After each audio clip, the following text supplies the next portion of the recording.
Hello guys, welcome to my channel. मेरा नाम है अमन और इस वीडियो में हम पढ़ेंगे द निगोशिएबल इंस्ट्रूमेंट्स एक्ट 1881। जैसा कि आप जानते हैं, ये चैप्टर फ्रेशली ऐड हुआ है आपकी सीए फाउंडेशन में। सो बिना टाइम वेस्ट करते हुए स्टार्ट करते हैं इस वीडियो को। तो देखिए, मैं आपको बहुत अच्छे तरीके से ये चैप्टर को पढ़ा दूंगा। बस आपको वीडियो के एंड तक बने रहना है। जैसा जैसा मैं बोलता रहूँ वैसा वैसा फॉलो करिएगा। जहाँ मैं बोलूँ लिखने को वहाँ आप लिखिएगा, जहाँ हाईलाइट करने को वहाँ हाईलाइट करिएगा। और आगे वीडियो में मैं आपको कुछ ट्रिक्स एंड टिप्स भी बताऊंगा इसी वीडियो में। तो आपको कोई दिक्कत नहीं होने वाली है, सारी चीज़ें मैं आपको याद करा दूंगा। बस बने रहिए और सारी चीज़ों को ध्यान से सुनिए, ठीक है। चलिए, तो देखिए, जो निगोशिएबल इंस्ट्रूमेंट्स हैं और इसके रिलेटेड जो लॉ हैं वो कहाँ पे मेंशन्ड है? निगोशिएबल इंस्ट्रूमेंट्स एक्ट 1881 में, ठीक है। और ये जो एक्ट बनाया गया है वो किस लिए बनाया गया है? डिफाइन करने के लिए और अमेंड करने के लिए लॉज जो promissory notes, bills of exchange और चेक से रिलेटेड है, ठीक। और एक और चीज आपको देखनी है कि ये कब फोर्स में आया। ये आया 1 मार्च 1882 को। तो ये दो ही चीजें आपको याद रखनी है इस पेज से। पहला, कि ये जो एक्ट है वो डिफाइन करता है और अमेंड करता है लॉ जो रिलेट करते हैं प्रोमिसरी नोट से, बिल्स ऑफ एक्सचेंज से और चेक से। इन तीनों को हम अच्छे से जानेंगे आगे इस वीडियो में। और दूसरी चीज, it came into force on the first day of March 1882, ठीक है, 1 मार्च 1882। तो चलिए, अब देखते हैं meaning of negotiable instruments. Negotiable instruments होता क्या है? तो negotiable instrument is an instrument. Instrument मतलब होता है document. The word instrument means a document which is freely transferable. मतलब निगोशिएबल इंस्ट्रूमेंट वो डॉक्यूमेंट है जो कि फ्रीली ट्रांसफरेबल है from one person to another, एक पर्सन से दूसरे पर्सन तक, बाय मियर डिलीवरी। मियर मतलब ओनली, सिर्फ, ठीक है। डिलीवरी, डिलीवरी मतलब डिलीवरी आप समझ सकते हैं ट्रांसफर ऑफ पोसेशन, ठीक। और by endorsement and delivery. Endorsement मतलब होता है किसी इंस्ट्रूमेंट, किसी डॉक्यूमेंट पे साइन कर देना, ठीक है। हम एंडोर्समेंट को आगे भी पढ़ेंगे। तो निगोशिएबल इंस्ट्रूमेंट वो डॉक्यूमेंट होते हैं जो कि फ्रीली ट्रांसफरेबल होते हैं एक पर्सन से दूसरे पर्सन तक, बाय मियर डिलीवरी और by endorsement and delivery. The property in such an instrument pass to a bona fide transferee for value. Bona fide क्या होता है? देखिए, बोनाफाइड एक लैटिन टर्म है। बोना मतलब होता है गुड, फाइड मतलब होता है फेथ। तो इन ए गुड फेथ जब वो ट्रांसफर होता है बाय ट्रांसफरर, किसको? ट्रांसफरी को। तो ट्रांसफर करने वाला ट्रांसफरर और जिसको ट्रांसफर हुआ है वो ट्रांसफरी, ठीक। तो ये हो गया निगोशिएबल इंस्ट्रूमेंट। अब देखिए, इस एक्ट ने निगोशिएबल इंस्ट्रूमेंट को डिफाइन नहीं किया है। The act does not define the term negotiable instrument. However, section 13, जो सेक्शन 13 है इस एक्ट का, वो 3 टाइप के निगोशिएबल इंस्ट्रूमेंट्स के बारे में बताया है। और वो कौन कौन से हैं? Bills of exchange, promissory notes and cheques, payable either to order और बियरर। इसको भी हम आगे अभी डिटेल में पढ़ने वाले हैं कि ऑर्डर और बियरर क्या होता है, ठीक। तो bills of exchange, promissory notes and cheques, ठीक है। अभी हम इसको देखते हैं। अब देखिए, इसका पर्पस क्या होता है? पर्पस होता है mercantile purpose, trade and commerce के लिए। ट्रेड एंड कॉमर्स के लिए यूज होते हैं निगोशिएबल इंस्ट्रूमेंट्स, ठीक। और देखिए, यहां पे लिखा है, it is to be noted that hundis, treasury bills, bearer debentures, railway receipts, delivery orders, bill of lading, etc. are also considered as negotiable instruments either by mercantile custom or usage. तो ये हुंडीज क्या होते हैं? ये हुंडीज भी फाइनेंशियल इंस्ट्रूमेंट होते हैं, ठीक है, निगोशिएबल इंस्ट्रूमेंट होते हैं। इसका इतनी कोई रिलेवेंसी नहीं है आपके चैप्टर में, ठीक है। ट्रेजरी बिल्स, ट्रेजरी बिल्स आप सुने होंगे, टी बिल्स जिसे कहते हैं, ठीक है, जो कि गवर्नमेंट इशू करती है आरबीआई के थ्रू, ठीक है, डिस्काउंट प्राइस पे, मतलब गवर्नमेंट सिक्योरिटीज आप कह सकते हैं, ठीक है। और जब वो रिपेड होती है तो फेस वैल्यू पे रिपे होती है। मतलब एक डिस्काउंट प्राइस पे गवर्नमेंट इशू करती है, मतलब मान लो पब्लिक में कर दी, ठीक है। तो और वापस जब आपको वो पैसे देगी उसके लिए, ठीक है, तो वो आपको फेस वैल्यू पे पैसे देगी, ठीक है। डिस्काउंट प्राइस पे इशू करेगी और फेस वैल्यू पे पैसा देगी, तो आपको वो प्रॉफिट हो जाएगा। उसको ट्रेजरी बिल्स कहते हैं। बियरर डिबेंचर्स हो गया आपका, रेलवे रिसीप्ट आप जानते हैं, delivery orders, bill of lading है, ये लीगल डॉक्यूमेंट होता है जो कैरियर इशू करता है, ठीक है, टू अ शिपर। मतलब बेसिकली एक रिसीप्ट की तरह होता है जिसमें डिटेल्स लिखे होते हैं, टाइप, क्वांटिटी, डिलीवरी, ठीक है। ये आपका बिल ऑफ लेडिंग हो गया। तो और these are also considered negotiable instrument इधर बाय मर्केंटाइल कस्टम और यूसेज। तो मर्केंटाइल में आपको बता दिया ट्रेड एंड कॉमर्स, तो इधर बाय मर्केंटाइल कस्टम और यूसेज। अब देखिए, types of negotiable instruments. Promissory notes, bills of exchange, cheque. Promissory note section 4, bill of exchange section 5, cheque section 6, 4, 5, 6। Section 4, section 5, section 6। ठीक है, अभी आगे भी आपको ये रट जाएगा, तो टेंशन लेने वाली बात कोई नहीं। आइए आगे देखते हैं। A negotiable instrument is payable to order. ठीक है, payable to order, payable to order और पेबल टू बियरर, इन दोनों में हम डिफरेंस जानेंगे। ठीक है, ऑर्डर बियरर। देखिए पहले मैं आपको बता दूं बियरर क्या होता है। जिसके पास उस इंस्ट्रूमेंट का पोसेशन है, मतलब अभी जिसके पास वो इंस्ट्रूमेंट है, वो डॉक्यूमेंट है, वो जो प्रोसेस कर रहा है, उसके पास जो पोसेशन है, उसको कहते हैं बियरर। ठीक है, और ऑर्डर मतलब टू ए स्पेसिफाइड पर्सन।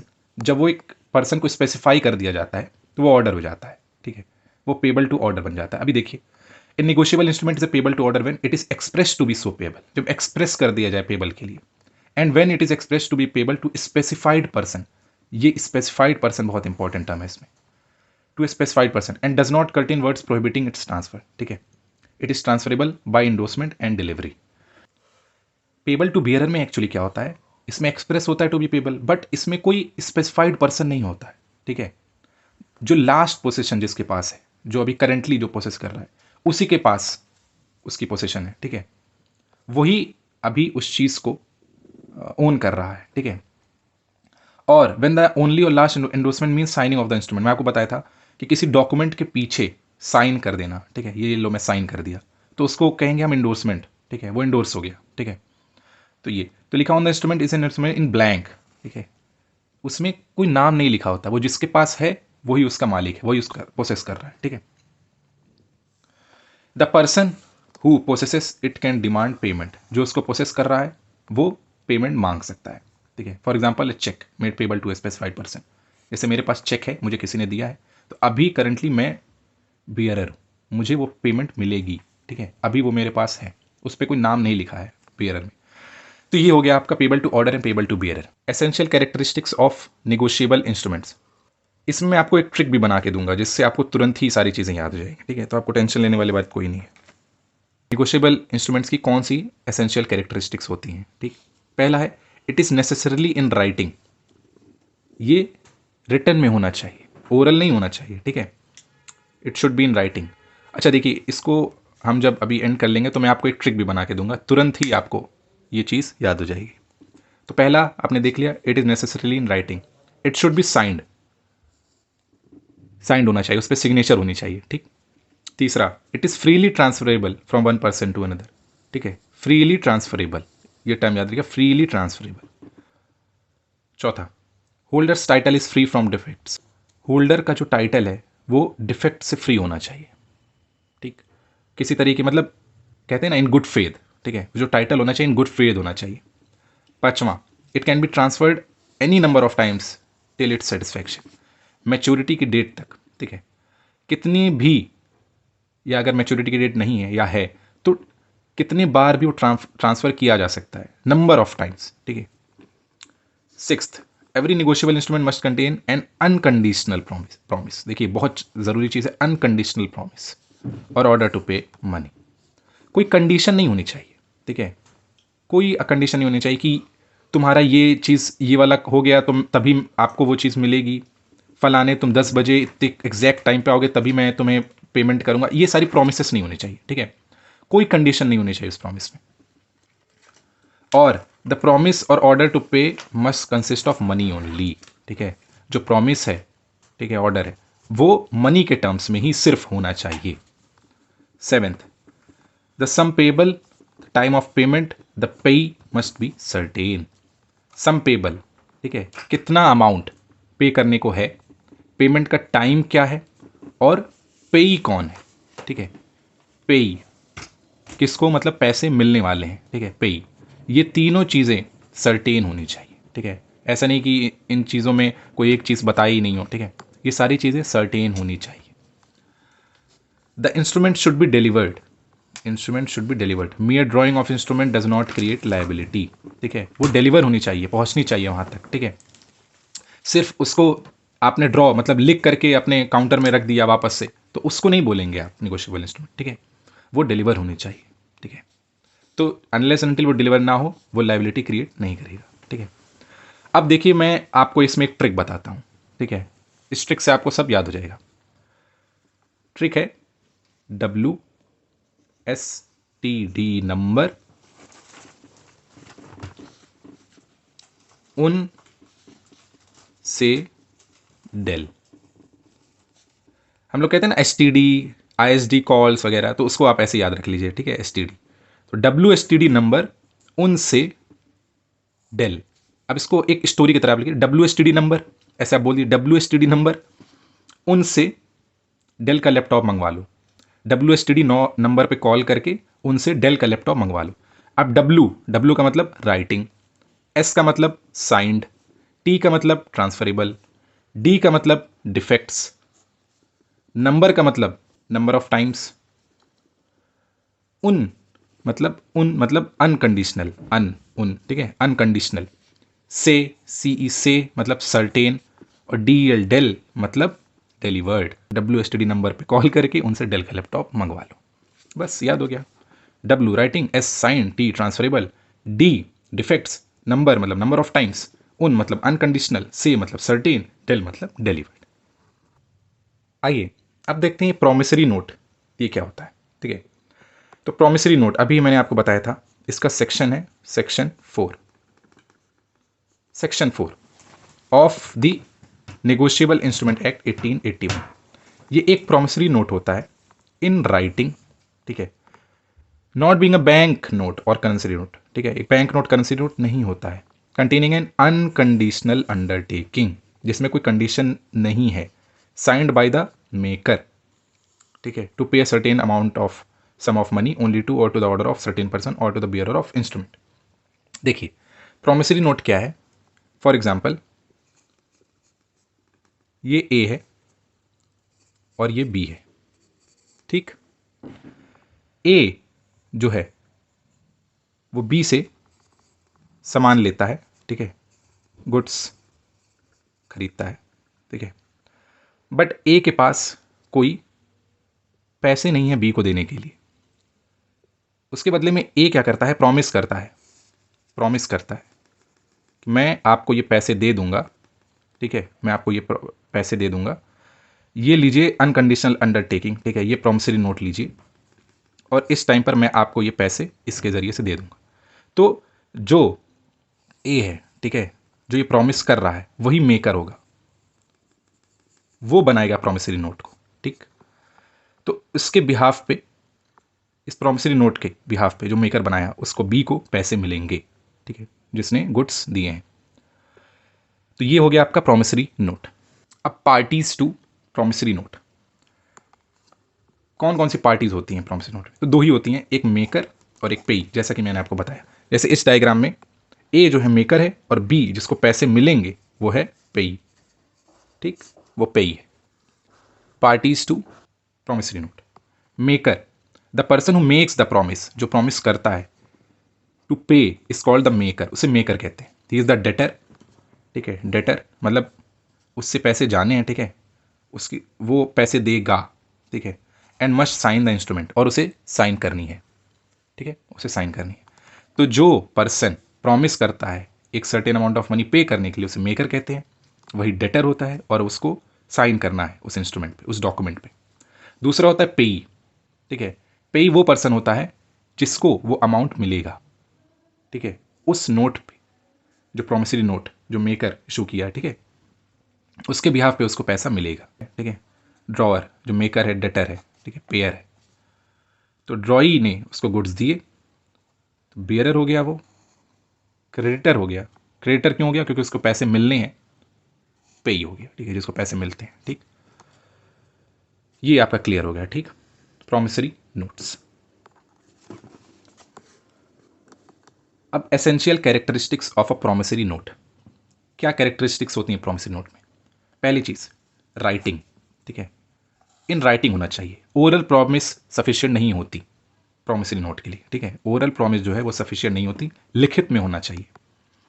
दूसरा, there must be an express promise to pay, express promise होना चाहिए, ठीक है, मतलब कि मैं इतना अमाउंट एक्सप्रेस कर रहा हूं, लिख करके बता करके कि इतना अमाउंट तुम्हें दे दूंगा, ठीक है, बस एक्नॉलेज करना उस चीज को, ठीक है, उस डेट को, वो इनसफिशियंट होता है। फॉर एग्जाम्पल, जैसे इस एग्जाम्पल 2 में आप देख सकते हैं, मिस्टर बी, ठीक है,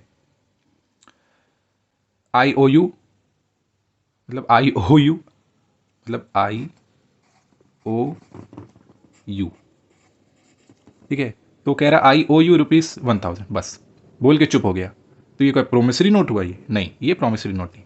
एक एक्सप्रेस प्रॉमिस होना चाहिए पे करने के लिए लिखित में, ठीक है, तब वो होगा प्रॉमिसरी नोट। बस ऐसे बोल देने से नहीं। देखिए, जो प्रॉमिस है it should B definite and unconditional, ठीक है। डेफिनेट होनी चाहिए इन टर्म्स और कंडीशन नहीं होना चाहिए, ठीक है।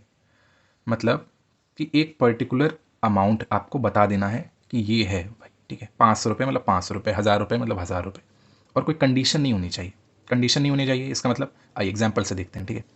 I promise to pay B 500 7 days after my marriage with C. ये कोई प्रॉमिसरी नोट नहीं हुआ। क्यों नहीं हुआ? इसमें एक कंडीशन लगा दी है, तो ये कंडीशन गलत भी तो हो सकती है। वो कि ये कह रहा है कि मैं बी को प्रॉमिस करता हूँ मैं 500 रुपये दूंगा सी से जब मेरी शादी हो जाएगी उसके 7 दिन बाद। तो भाई शादी नहीं भी तो हो सकती है। तो ये कैरेक्टरिस्टिक नहीं हुआ प्रॉमिसरी नोट का। दूसरा एग्जांपल देखिए, I promise to pay B 500 on D's death, as the death of D certain promise is unconditional, thus the promissory note is valid.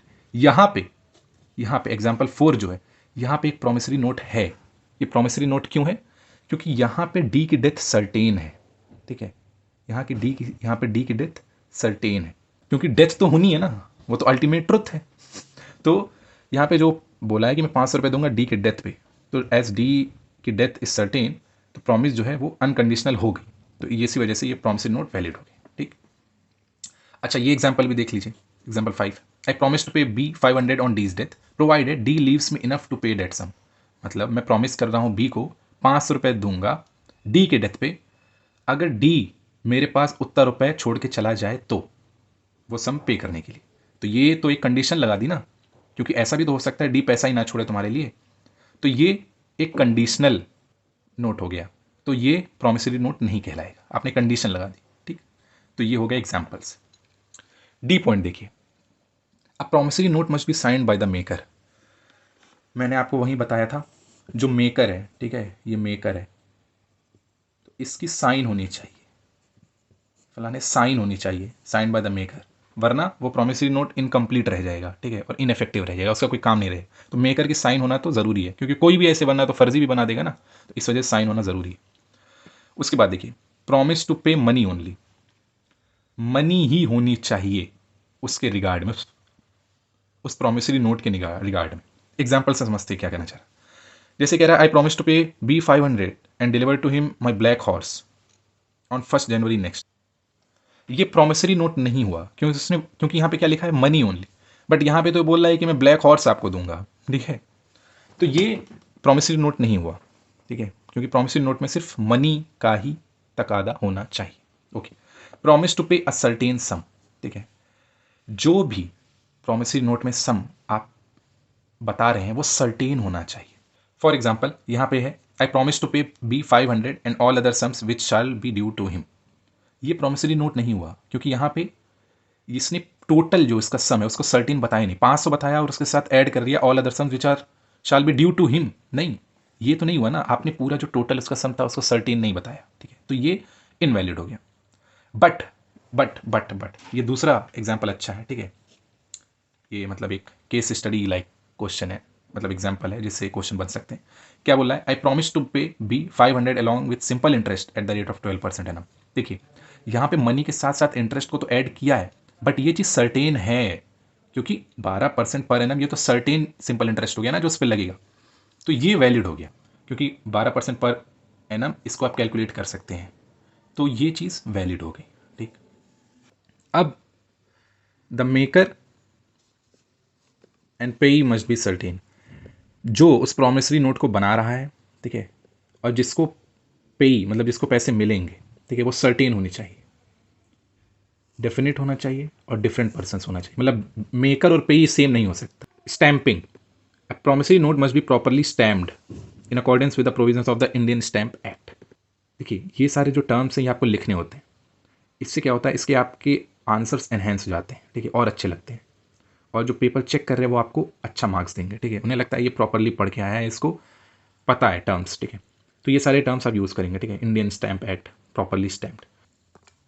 And such stamp must be duly cancelled by maker signature. मतलब अगर cancel करना है उस promissory note को तो makers के signature से cancel किया जा सकता है। ड्यूली, ड्यूली मतलब अकॉर्डिंगली, लॉ के तहत, प्रॉपरली, ठीक है, अप्रोप्रिएटली, ठीक है। तो duly cancel by maker signature और इनिशियल्स ऑन सच स्टैम्प और अदरवाइज।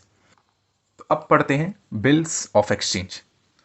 बिल्स ऑफ एक्सचेंज, जैसा कि मैंने बताया, सेक्शन 4 था आपका प्रॉमिसरी नोट और सेक्शन 5 है आपका बिल्स ऑफ एक्सचेंज। देखिए मैंने यहाँ आपको बताया था 4, 5, 6। तो अब ये हम आ गए बिल्स ऑफ एक्सचेंज, ये है सेक्शन 5, ये आपका section 5। Bills of exchange is an instrument, ठीक है, ये एक डॉक्यूमेंट है in writing containing an unconditional order signed by the maker directing a certain person to pay a certain sum of money only to और to the order of certain person और to the bearer of the instrument. देखिए मैं आपको बहुत अच्छी language में bills of exchange समझा देता हूँ। ये देखिए,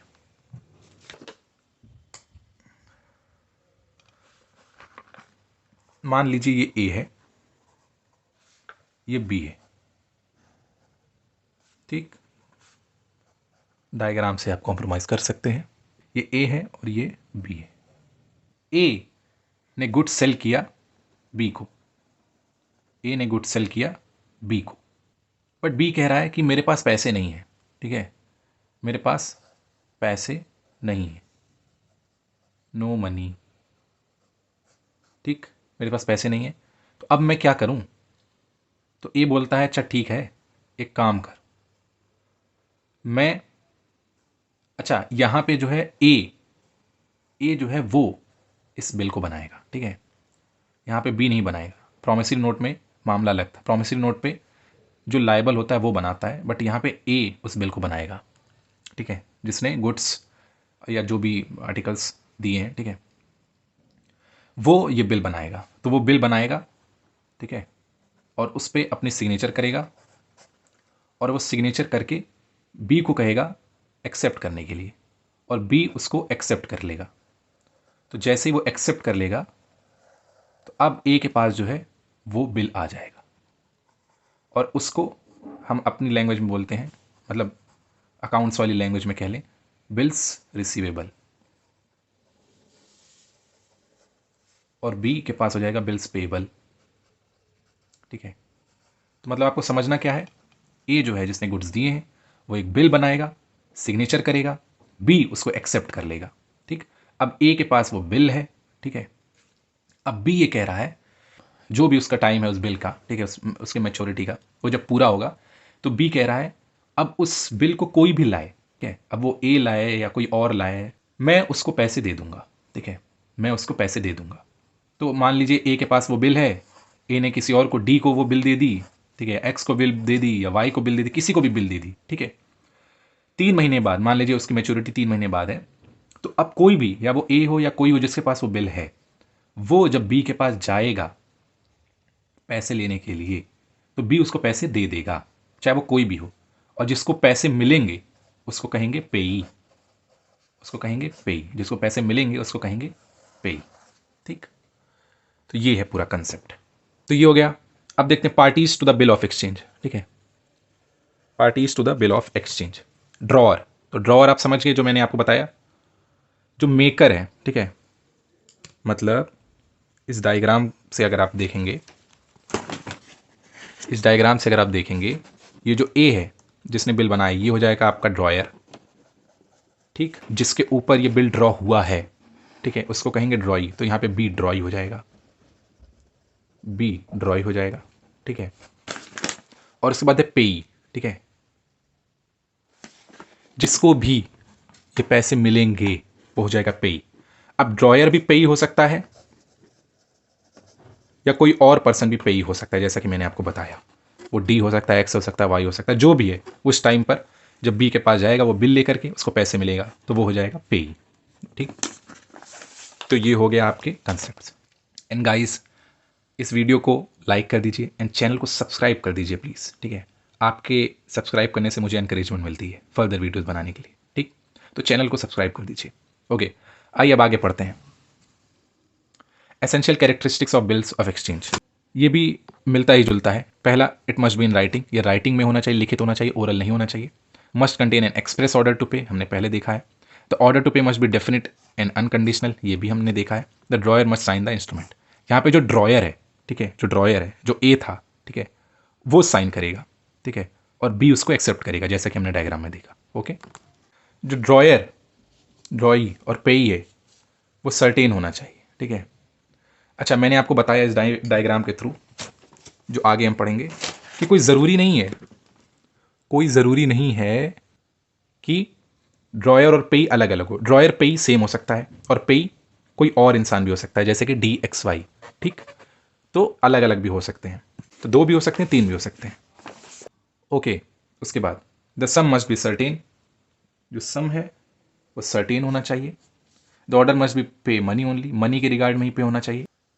and it must be stamped according to the Indian stamp act. Okay, तो ये हमने बिल्स ऑफ एक्सचेंज के बारे में पढ़ लिया। आप मुझे बताइए कि आपको ये वीडियो कैसे लगी। चैनल को सब्सक्राइब कर दीजिए ताकि मैं फर्दर वीडियो इस पर बनाऊं, ठीक है। और थोड़ा सा वीडियो लंबी हो रही थी तो मैं सोचा इसको पार्ट्स में डिवाइड कर दूं, तो आई गेस ये 2 पार्ट या 3 पार्ट में पूरी चैप्टर को मैं कंप्लीट कर दूंगा। जितना मैंने आपको पढ़ा दिया है उसको आप रिवाइज करिए, ठीक है। Thank you so much.